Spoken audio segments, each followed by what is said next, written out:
आज के मुख्य समाचार। कई जिलों में ऑरेंज और येलो अलर्ट जारी। पैथरी के ऑपरेशन के बाद महिला की मौत से मचा हड़कंप। कांगड़ा में पीला रतुआ को लेकर स्थिति सामान्य। हिमाचल में चिट्टा माफिया पर सरकार का बड़ा प्रहार। बदलते मौसम और बढ़ती गर्मी पर बोले कंवर रविंदर सिंह। गेटी थिएटर में सामाजिक संदेशों से जुड़े नए शो की तैयारी। बढ़ती तह बाजारी का मुद्दा लेकर हिंदू संघर्ष समिति पहुंची राज्यपाल के पास। अब समाचार विस्तार से। राजधानी शिमला में बढ़ती रेहड़ी फड़ी और कथित अवैध कब्जों के मुद्दे को लेकर विवाद गहराता जा रहा है। इसी मुद्दे को उठाते हुए हिंदू संघर्ष समिति ने हिमाचल प्रदेश के राज्यपाल कविंदर गुप्ता को ज्ञापन सौंपकर मामले में हस्तक्षेप की मांग की। समिति ने आरोप लगाया कि शहर में बाहरी राज्यों से आए लोग बिना अनुमति सार्वजनिक स्थानों पर रेहड़ी फड़ी लगाकर कारोबार कर रहे हैं, जिससे स्थानीय व्यापारियों और आम जनता को कई प्रकार की परेशानियों का सामना भी करना पड़ रहा है। हिंदू संघर्ष समिति के प्रतिनिधि मंडल ने राज्यपाल से मुलाकात के दौरान शहर में बढ़ती अवैध रेहड़ी फड़ी गतिविधियों पर चिंता व्यक्त की। समिति का कहना है कि शिमला जैसी पर्यटन और व्यापारिक दृष्टि से महत्वपूर्ण शहर में अनियंत्रित तरीके से बढ़ रही अस्थायी दुकानों और फड़ी कारोबार के कारण यातायात व्यवस्था, स्वच्छता और स्थानीय व्यापार प्रभावित हो रहा है। समिति के नेता विजय शर्मा ने आरोप लगाया कि बाहरी राज्यों से आने वाले कुछ लोग नियमों और प्रशासनिक प्रक्रियाओं को नजरअंदाज कर सार्वजनिक स्थलों पर अवैध रूप से कारोबार कर रही है। उन्होंने कहा कि बिना अनुमति सड़क किनारे और भीड़भाड़ वाले क्षेत्रों में रेहड़ी फड़ी लगाए जाने से शहर की व्यवस्था पर नकारात्मक प्रभाव पड़ रहा है। विजय शर्मा ने कहा कि स्थानीय व्यापारी वर्षों से नियमों के तहत अपना कारोबार चला रहे हैं और विभिन्न प्रकार के कर एवं शुल्क भी अदा कर रही है, जबकि अवैध रूप से कारोबार करने वाले लोग बिना किसी अनुमति या पंजीकरण के सार्वजनिक स्थानों का उपयोग कर रहे हैं। इससे स्थानीय व्यापारियों को आर्थिक नुकसान उठाना पड़ रहा है और प्रतिस्पर्धा का असंतुलन पैदा हो रहा है। उन्होंने यह भी आरोप लगाया कि इस प्रकार की गतिविधियों में बाहरी राज्यों से आने वाले विशेष समुदाय के लोगों की संख्या लगातार बढ़ रही है। समिति का कहना है कि यदि समय रहते इस विषय पर ठोस नीति नहीं अपनाई गई तो भविष्य में सामाजिक और प्रशासनिक चुनौतियां बढ़ सकती है। हालांकि समिति ने इस मुद्दे को सामाजिक सौहार्द और कानून व्यवस्था से जोड़ते हुए प्रशासन से संतुलित और निष्पक्ष कार्यवाही की मांग की है। देखिए, हिंदू संघर्ष समिति जो है पिछले काफी समय से हिंदुओं के हितों की लड़ाई लड़ती आ रही है और जब जब हमें यह लगता है कि हिंदुओं के खिलाफ कोई एजेंडा चलाया जा रहा है, उसको बेनकाब करने के लिए हम हमेशा प्रयासरत रहते हैं।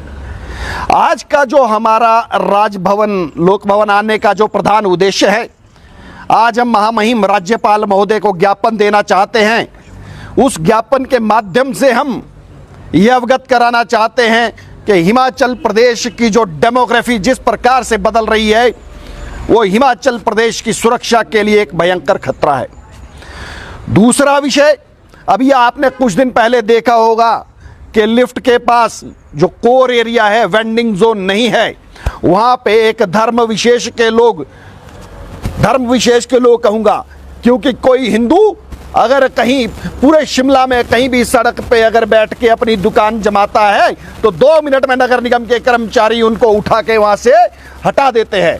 परंतु जो ये वर्ग विशेष के लोग हैं, इनके लिए हिमाचल प्रदेश में जो है विशेष योजना चलाई जा रही है। हमें ये प्रतीत होता है नगर निगम का जो कोर एरिया है, उस कोर एरिया में ये माल रोड पे बैठ के अपनी फलों की दुकानें चलाते हैं अवैध रूप से। और जब नगर निगम के कर्मचारी वैसे तो उनको पूछते नहीं है, परंतु अगर किसी दिन वो पूछने आ गए, परसों वीडियो वायरल हुआ, हम सबने देखा, तो शाम को वो जो लोग कहते हैं किस प्रकार से नगर निगम के कर्मचारियों को धमकाते हैं, उसमें पुलिस के भी लोग थे जो कर्मचारी नगर निगम की टीम में, उनको कहते हैं कि हम उत्तर प्रदेश से हैं, आपको देख लेंगे, जान से मारने की धमकी दी जाती है। सरकारी काम में बाधा डाली जाती है। हम हिमाचल प्रदेश की पुलिस से पूछना चाहते हैं कि जब हिंदू किसी बात के लिए नारे भी लगाता है तो आप सो मोटो एक्शन लेके उनके खिलाफ FIR दर्ज करते हैं।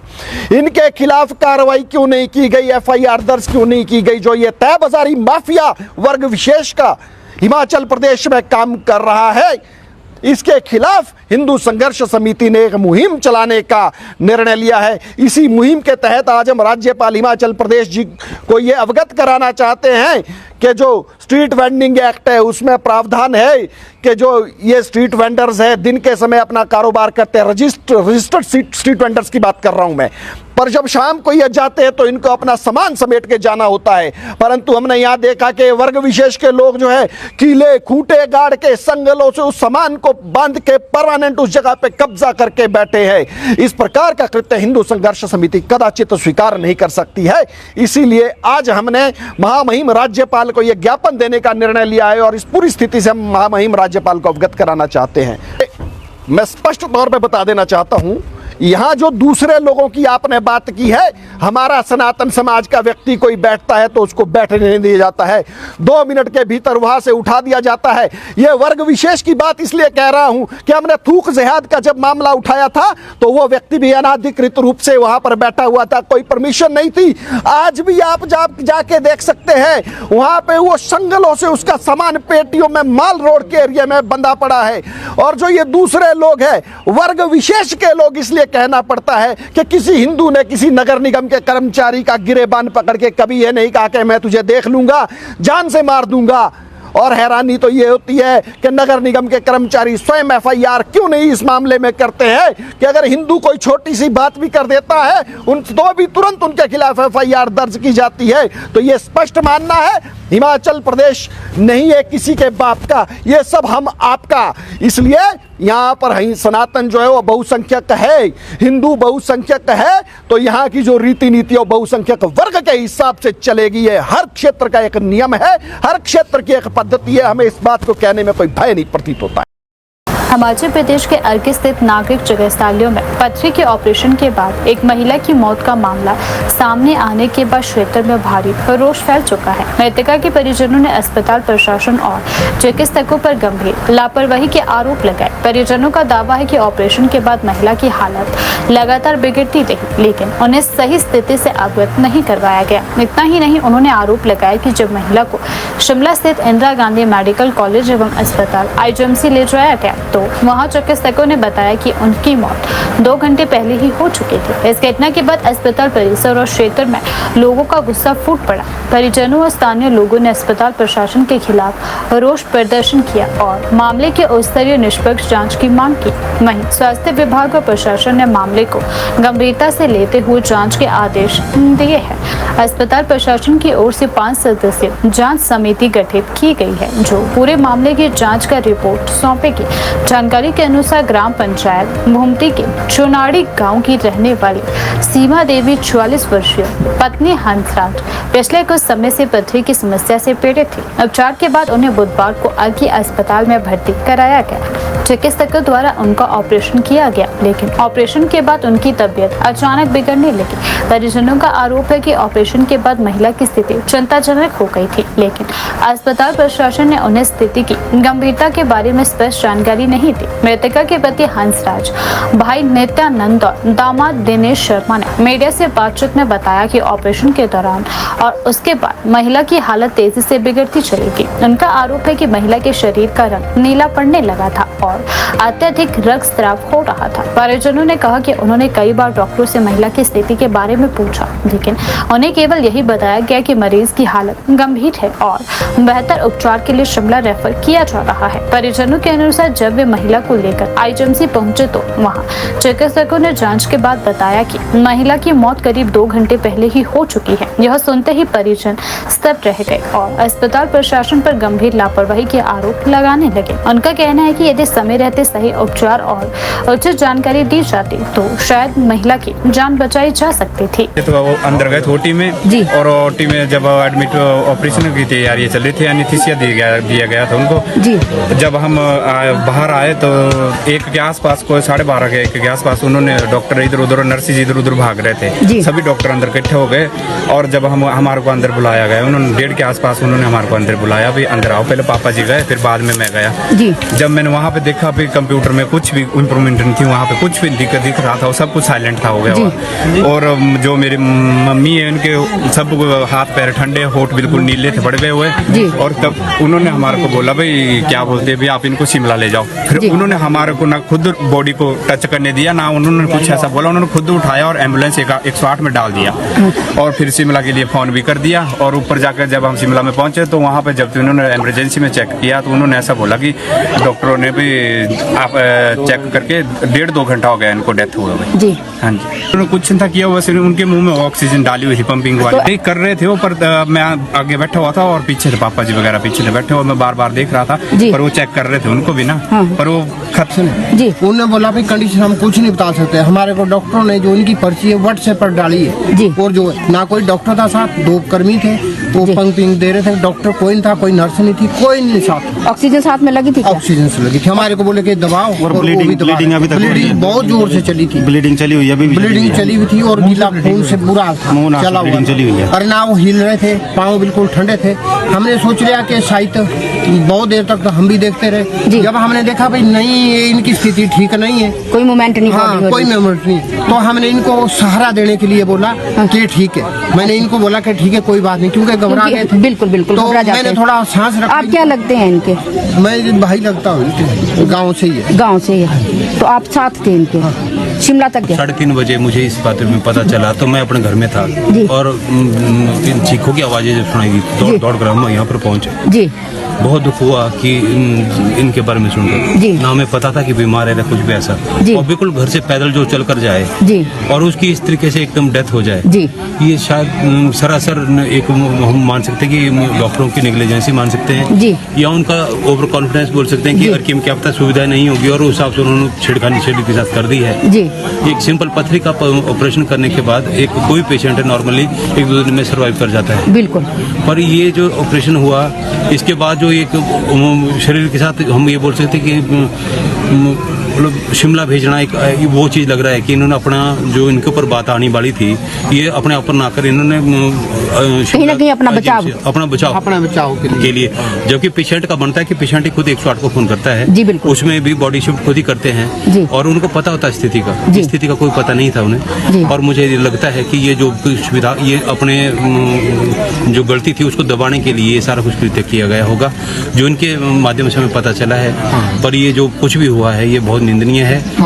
स्वास्थ्य व्यवस्था को जो दर्शाता है कि स्वास्थ्य व्यवस्था कितनी जर्जर थी, कितनी दयनीय थी, और जो आज ये हुआ है इससे हमारा ही नहीं पूरे क्षेत्र का नुकसान हुआ है। और ये जो एक परिवार को खत्म करने का एक जो षड्यंत्र ही समझ सकते हैं, चाहे अनजाने में कोई गलती हुई है, गलती बहुत बड़ी है। और इस गलती को दबाने के लिए जो प्रयास किए गए, ये सरासर एक मैं ये कह सकता हूँ कि ये जांच के लिए जांच का विषय है। जांच हो और निष्पक्ष जांच हो, और जो भी डॉक्टर इसमें दोषी हैं उनको सस्पेंड किया जाए, ताकि भविष्य में ऐसे जो डॉक्टर हैं जिन्हें समझ नहीं है, बन चुके हैं और इतनी बड़ी गलती होने के बाद उसको दबाने के लिए शिमला एक मृत शरीर को वहाँ भेजा जा रहा है, ये निंदनीय है।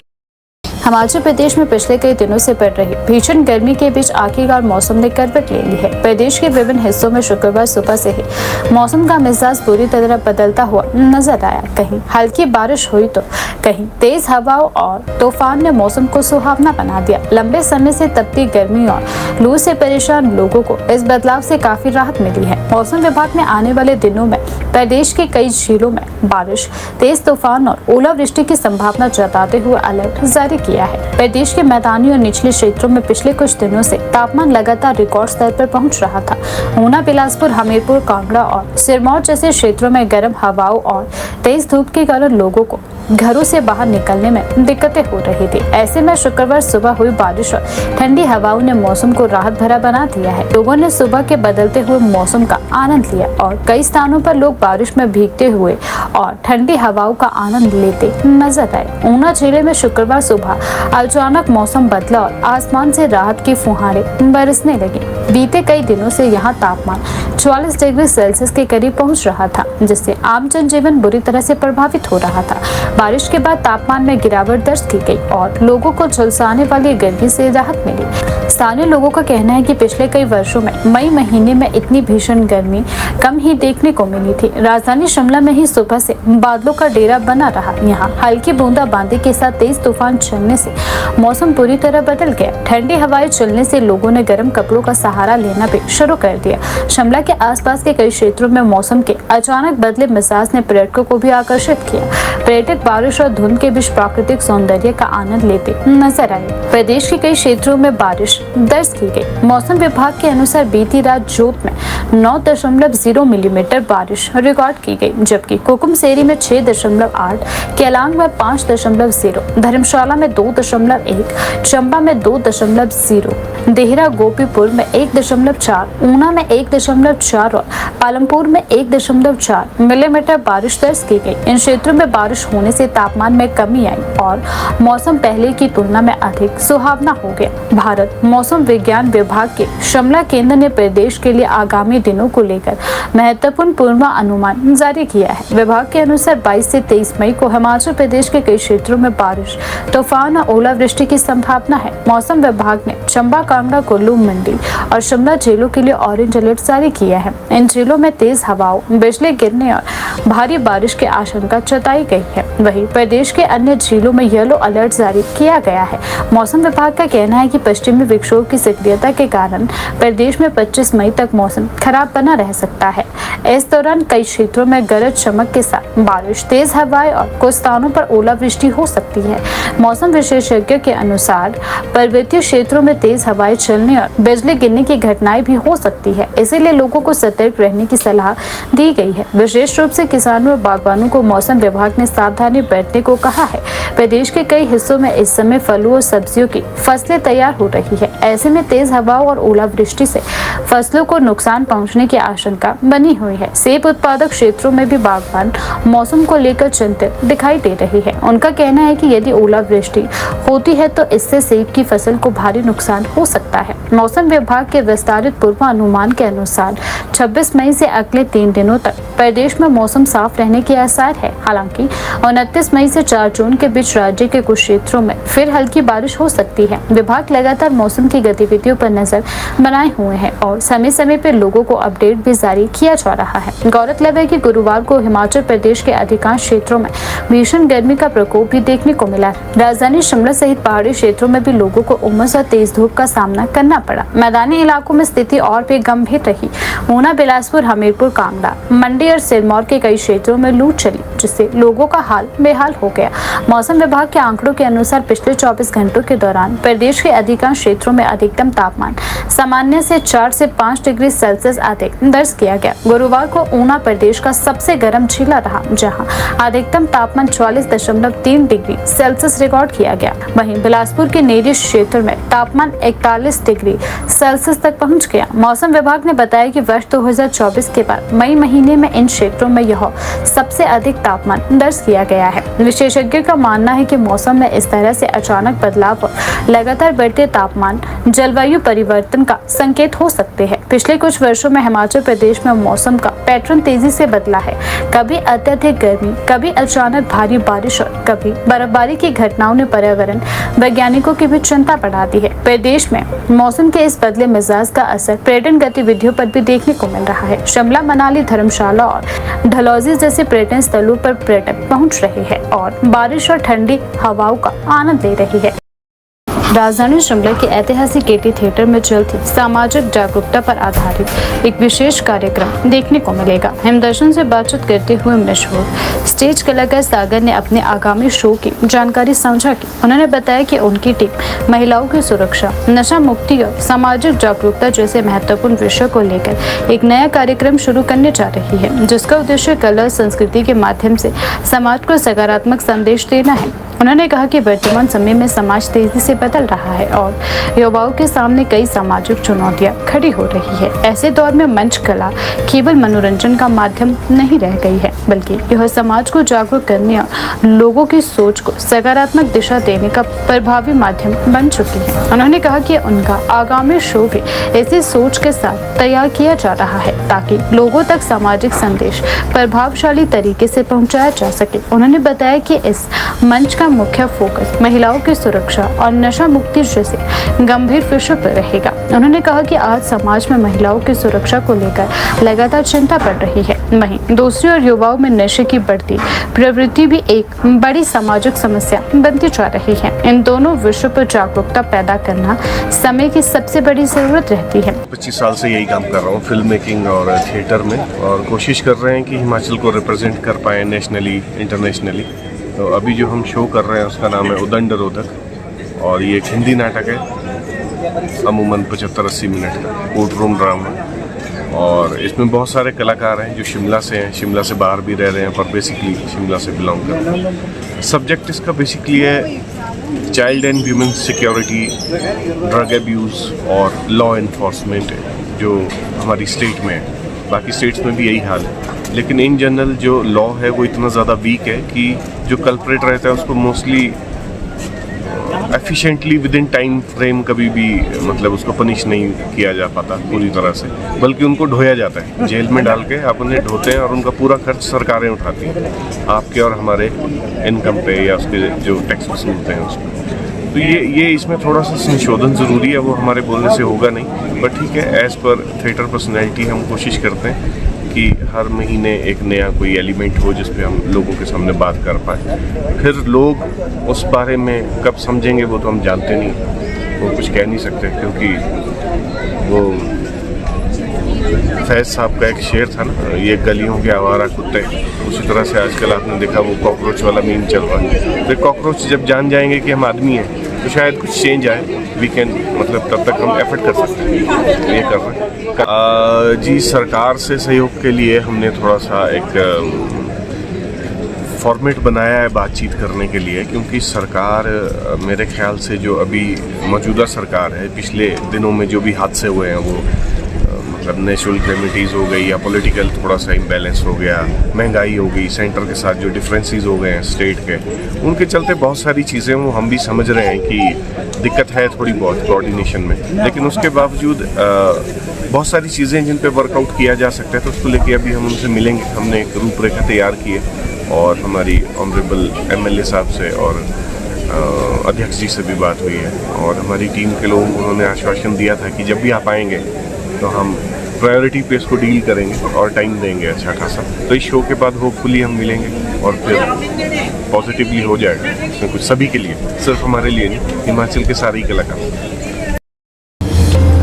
हिमाचल प्रदेश के कांगड़ा जिले में गेहूं की फसल पर पीला रतुआ को लेकर किसानों के बीच बनी आशंकाओं के बीच राहत भरी खबर सामने आई है। कृषि विभाग के अनुसार फिलहाल जिले में इस रोग का कोई व्यापक असर देखने को नहीं मिला है। विभाग ने स्थिति पर पूरी नजर बनाए रखी है। इस संबंध में जानकारी देते हुए डॉक्टर राहुल कटोच ने बताया कि कांगड़ा जिले में अभी तक पीला रतुआ का कोई गंभीर प्रकोप सामने नहीं आया है। उन्होंने कहा कि विभाग लगातार फील्ड में जाकर फसलों की निगरानी कर रहा है और किसानों से भी नियमित संपर्क बनाए रखा जा रहा है। डॉक्टर कटोच ने स्पष्ट किया कि मौसम में बदलाव के चलते इस तरह की फफूंद जनित रोगों की आशंका बनी रहती है, लेकिन फिलहाल स्थिति नियंत्रण में है। उन्होंने कहा कि किसानों को घबराने की जरूरत नहीं है, बल्कि सतर्क रहकर फसल की नियमित जांच करते रहना चाहिए। उन्होंने बताया कि कृषि विभाग द्वारा विशेषज्ञों की टीमों का गठन किया गया है जो गांव-गांव जाकर खेतों का निरीक्षण कर रही है। ये टीमें न केवल रोग की पहचान कर रही है, बल्कि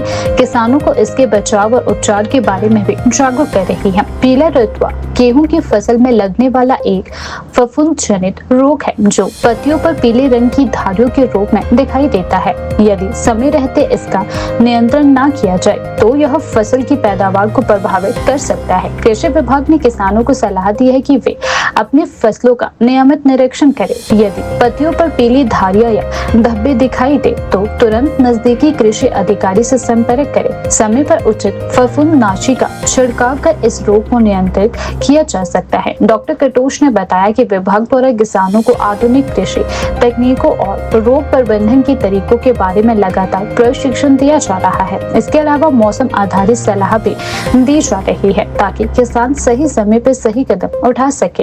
कांगड़ा जिले में फसलों की सुरक्षा को लेकर विभाग पूरी तरह सतर्क है। संभावित जोखिम वाले क्षेत्रों की पहचान कर वहां विशेष निगरानी रखी जा रही है। साथ ही जरूरत पड़ने पर तुरंत कार्यवाही के लिए संसाधन भी उपलब्ध करवाए गए हैं। डॉक्टर कटोच ने भरोसा दिलाया कि यदि कहीं भी पीला रतुआ के लक्षण दिखाई देते हैं तो विभाग तुरंत कार्यवाही करेगा और किसानों को हर संभव सहायता प्रदान की जाएगी। विभाग की इस सक्रियता से किसानों में भी विश्वास बढ़ा है। कई किसानों का कहना है कि कृषि अधिकारियों की नियमित विजिट और मार्गदर्शन से उन्हें फसल को सुरक्षित रखने में मदद मिल रही है। कांगड़ा जिले में फिलहाल पीला रतुआ का कोई बड़ा खतरा नहीं है, लेकिन कृषि विभाग पूरी तरह सतर्क है। विशेषज्ञों की निगरानी और समय पर सलाह से किसानों को राहत मिली है। यदि यही सतर्कता बनी रही तो इस सीजन में गेहूं की फसल पर किसी बड़े नुकसान की आशंका नहीं है। अभी तक तो कहीं भी कोई रिपोर्ट नहीं आई है कि हमारे पूरे जोन से कि आज की डेट में कहीं पीले रतुआ का प्रकोप पाया गया है। पर मौसम जो है और जो समय जो है पीला रतुआ का जो है देखा जा सकता है, पर अभी तक कहीं भी नहीं देखा गया है। विभाग ने निरंतर खेतों में जा रहा है। एक हमने डायग्नोस्टिक टीम बनाई है जिसमें यूनिवर्सिटी कृषि विश्वविद्यालय के साइंटिस्ट भी हैं, जिसमें जो हमारा कृषि विज्ञान केंद्रास हैं उनके साइंटिस्ट भी हैं, विभाग के जो अधिकारी हैं वो भी हैं, और एक हमारी बायो कंट्रोल लैब है पालमपुर में, उसके ऑफिशियल्स भी इसके मेंबर हैं। और ये निरंतर खेतों में जो हमारे प्रोन एरियाज हैं वहाँ पे हम जा रहे हैं। पिछले कुछ सालों में देखा गया कि जो हमारा पंजाब से लगती हुई बेल्ट है, इंदौरा बेल्ट, वहाँ पे फतेहपुर में और जैसे पौंग डैम की हवाएं चलती हैं उसके साथ साथ देहरा या पालमपुर के बाकी इलाकों में भी इसका प्रकोप देखा जा रहा था। पर समय पे प्रबंधन के कारण और लोगों को, किसानों को जागरूक करने के कारण अभी तक जो है इसका प्रकोप पूरे हमारे जोन में कहीं भी नहीं पाया गया है। इसमें जो उपयुक्त होती है दवा प्रोपिकोनाज़ोल, वो भी विभाग के पास जो है उपलब्ध है। तो मुझे लगता नहीं है, क्योंकि अब जो स्थिति जो है, क्योंकि मॉइस्चर लेवल भी बहुत ज़्यादा, आर्द्रता या जिसको हम ह्यूमिडिटी कहते हैं, बहुत ज़्यादा नहीं है, तो मुझे लगता नहीं है कि अभी जो इस बीमारी की संभावना है। पर फिर भी हमें सचेत रहना है। मेरा तो सभी किसानों से यही रिक्वेस्ट रहेगी कि अपने खेतों का निरीक्षण करते रहें। अगर कहीं पत्तों पे पीले रंग का कोई पदार्थ पाया जा रहा है, या आप खेतों में जब जाते हो आपके कपड़ों में कोई पीले रंग का पदार्थ अगर चिपकता है, तो तुरंत जो हमारे निकटवर्ती जो कृषि प्रसार अधिकारी, विकास अधिकारी हैं, उनके संपर्क में जाएं, सब्जेक्ट मैटर स्पेशलिस्ट के संपर्क में जाएं, टेलीफोनिकली हमें इंटीमेट करें। हम तुरंत जो है खेत में पहुंच के पहले तो उसकी पुष्टि करेंगे और उसके बाद जो भी यूनिवर्सिटी द्वारा अनुमोदित चीजें हैं हम उनका छिड़काव करेंगे। राजधानी शिमला में हिमदर्शन टीवी से विशेष बातचीत के दौरान कंवर रविंदर सिंह ने पर्यावरण, जलवायु परिवर्तन, बढ़ती गर्मी और संसाधनों के जिम्मेदार उपयोग जैसे महत्वपूर्ण विषयों पर अपनी बात रखी। उन्होंने प्रधानमंत्री नरेंद्र मोदी द्वारा पेट्रोल के कम उपयोग, अनावश्यक खर्चों में संयम और प्राकृतिक संसाधनों के संतुलित उपयोग को लेकर दिए गए संदेशों का समर्थन करते हुए कहा कि आज के समय में इन विषयों को गंभीरता से समझना बेहद जरूरी हो गया है। उन्होंने कहा कि वर्तमान समय में मौसम तेजी से बदल रहा है और इसका असर आम जनजीवन पर स्पष्ट रूप से दिखाई दे रहा है।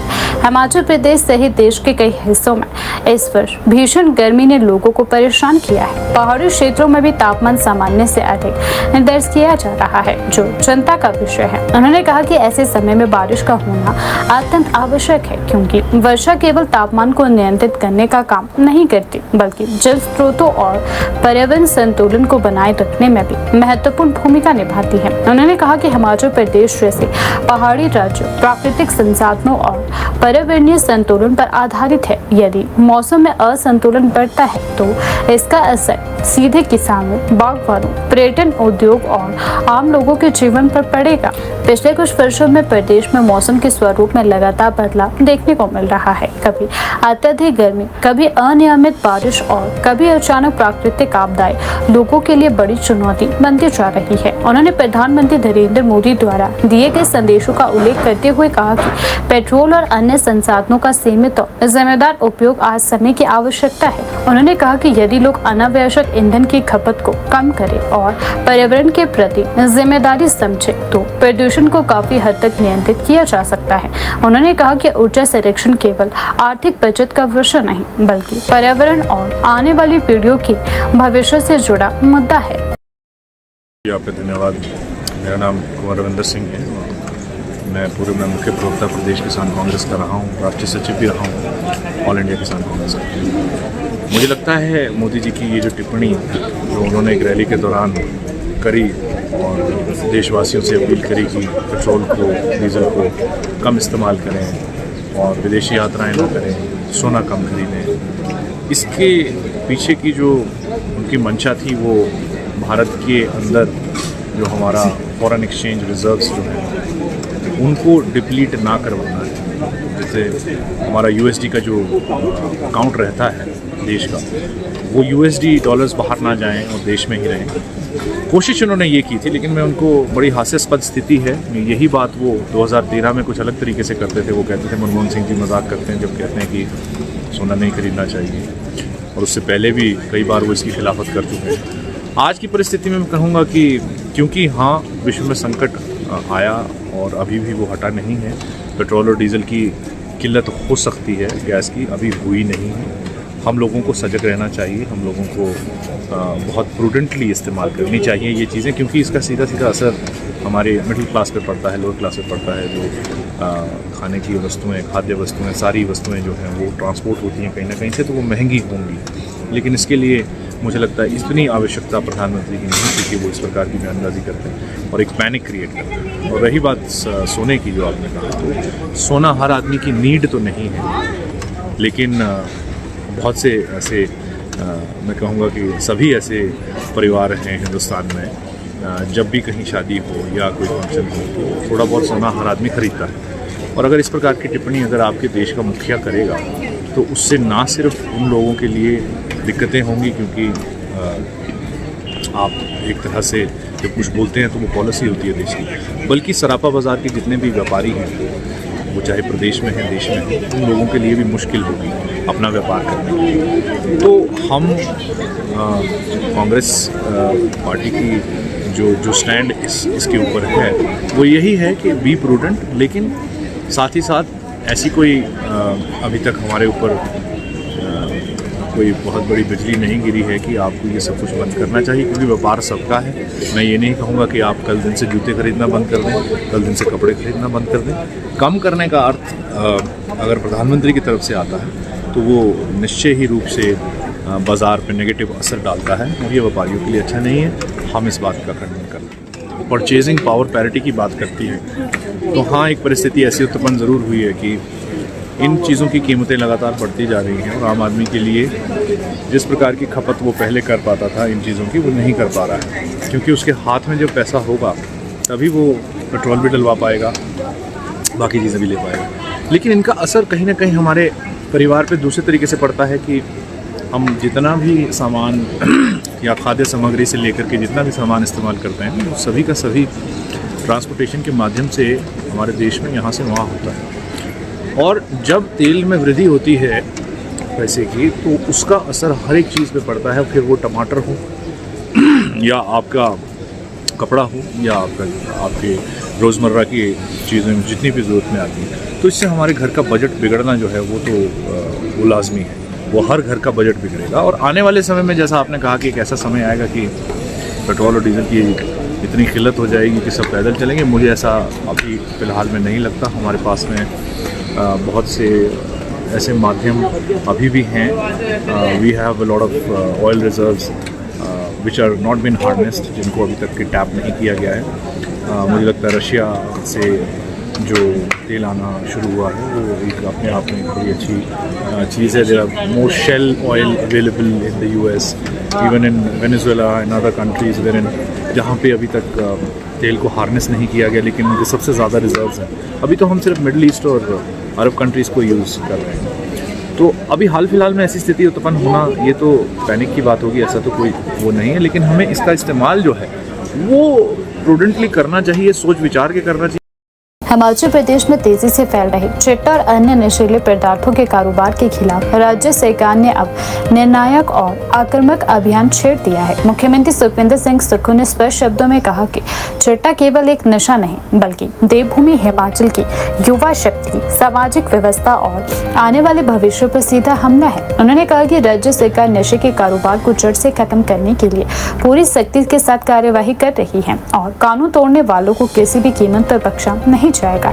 इसी अभियान के तहत कांगड़ा जिले के 44 क्षेत्रों में भी NDPS एक्ट के तहत बड़ी कार्यवाही करते हुए नशे के कारोबार से जुड़ी एक अवैध संपत्ति को प्रशासन द्वारा जमींदोज कर दिया गया। प्रशासन और पुलिस की संयुक्त कार्यवाही के दौरान भारी पुलिस बल की मौजूदगी में बुलडोजर चलाकर निर्माण को ध्वस्त किया गया। इस कार्यवाही को प्रदेश सरकार की जीरो टॉलरेंस नीति का बड़ा और सख्त संदेश माना जा रहा है। मुख्यमंत्री सुखविंदर सिंह सुक्खू ने कहा कि हिमाचल प्रदेश को नशा मुक्त बनाना सरकार की सर्वोच्च प्राथमिकताओं में शामिल है। उन्होंने कहा कि पिछले कुछ वर्षों में प्रदेश के युवाओं में चिट्टा जैसे खतरनाक नशे का प्रसार गंभीर चिंता का विषय बन चुका है।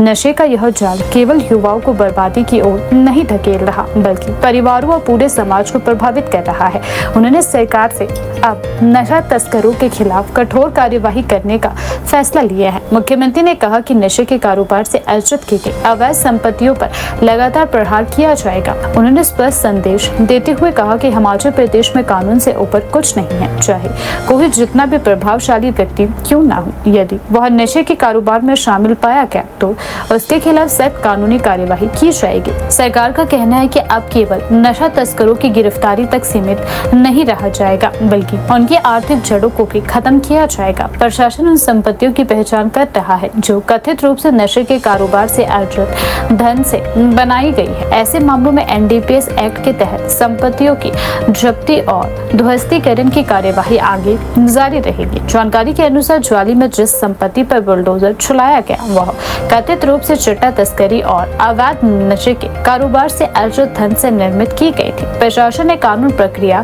पूरी करने के बाद कार्यवाही को अंजाम दिया है। मौके पर पुलिस, राजस्व विभाग और प्रशासनिक अधिकारियों की टीम मौजूद रही। सुरक्षा व्यवस्था को देखते हुए क्षेत्र में अतिरिक्त पुलिस बल भी तैनात किया गया। इस कार्यवाही के बाद प्रदेश भर में स्पष्ट संदेश गया है कि सरकार अब नशा माफिया के खिलाफ किसी भी प्रकार की नरमी बैठने के मूड में नहीं है। राजनीतिक और सामाजिक स्तर पर भी इस कदम को बड़ा संकेत माना जा रहा है कि राज्य सरकार नशे के नेटवर्क को आर्थिक रूप से कमजोर करने की रणनीति पर कार्य कर रही है। मुख्यमंत्री सुक्खू ने कहा है कि चिट्टा जैसी खतरनाक ड्रग प्रदेश के युवाओं को अपराध, मानसिक तनाव और सामाजिक बर्बादी की ओर धकेल रही है। उन्होंने कहा कि सरकार का उद्देश्य केवल अपराधियों को जेल भेजना नहीं बल्कि हिमाचल के भविष्य को सुरक्षित करना है। उन्होंने प्रदेश के युवाओं से अपील की है कि वे नशे से दूर रहे और समाज को इस बुराई से बचाने में सरकार का सहयोग करे।